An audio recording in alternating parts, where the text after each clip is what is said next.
Hey everybody, today we're painting a Deff Dread for my Orc Warhammer 40k army. Today is just a little bit of a quick time lapse of me painting that. I just figured I would want to share this with you. As you can see here, I have my Peasant Core paints I got from a D&D starter to learn to paint set, but I've been using them in the pretty good quality paints. Yeah, so as you can see, what I'm doing is I'm doing a light dry brushing of a light blue to help inevitably the pink that we're going to be putting on the unit to help that pink pop a little bit more, and also to get more of that cosmic feel. As you can see, we got every little nook and cranny, and occasionally you will have to reapply paint, but you do want your paintbrush to be about as dry as when you tell your date that you play Magic the Gathering. So from what you can see here is you got to make sure you get all like the little toes, the little nooks and crannies, but we're only painting the side of it because the other side is going to be a nice green that you will see later. As you can see in the background, we have some more and also a camera unfocusing. Don't forget to get the paint strictly across the edges. We don't want to end up gooning and spilling all our paint all over the model, and we're just trying to do a light dry brush. And as you can see, I immediately go against this rule and goon all over the side of that claw, but it doesn't matter because this pink looks fire. So we're going to then seed and dry brush the rest of the arm and the entire side of the Deff Dread. We want to get that menacing, but also want to look girly pop at the same time. Anyway, so now we're going in all over the blue that we had just gone over, and as you can see, that is making that pink pop off.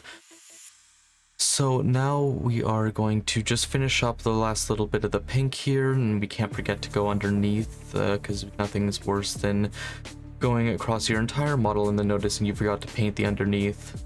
But we want to make sure that we get every little bit so we don't have to do this again. I'm not made of time, and neither is any of you, so that's why we are just doing a quick dry brush over the edge. Just inspecting our work. Now we can get ready with our green and just kind of lob it up and dry off the brush. You want very little paint on the brush because otherwise you goon like I just did all over the exhaust.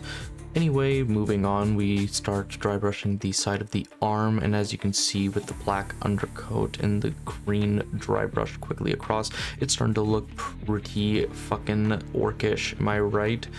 So as green is the best color, we want to make sure that we get a full coverage over the entire Deff Dread and make sure we get the flamethrowers, all the rockets. We want to look as DACA as possible when we are crumping with the boys.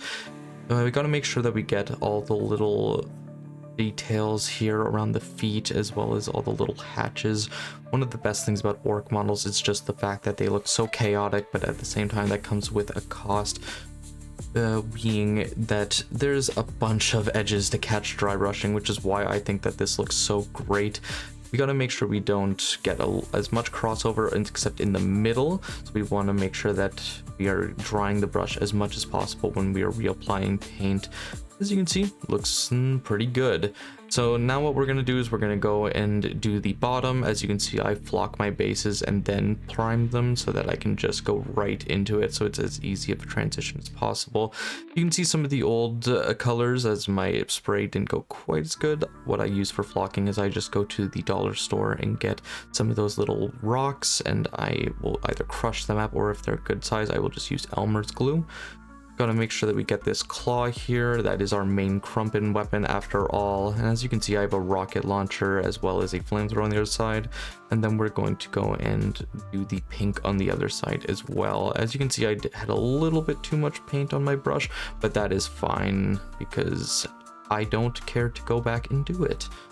So now that you see it's just kind of chilling there, vibing, we're going to prepare our white as I do a white kind of overbrush of everything just to try and make those little details like the edges that I mentioned earlier just kind of pop off.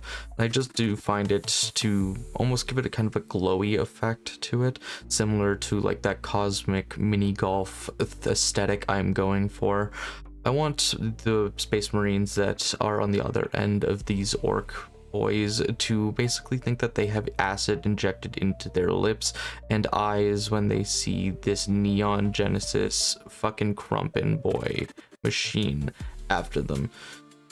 Overall, I am just finishing up the back little end here. Just gonna make sure we get all those little details here. Just gotta do a visual inspection, make sure we're getting every little bit.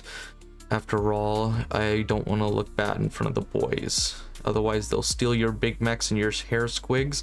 And then who are you but just another boy when you could be riding in style in this wonderful Deff Dread? Anyway, that's all for now. Thanks for coming in. I will be posting more videos of my army later. Bye.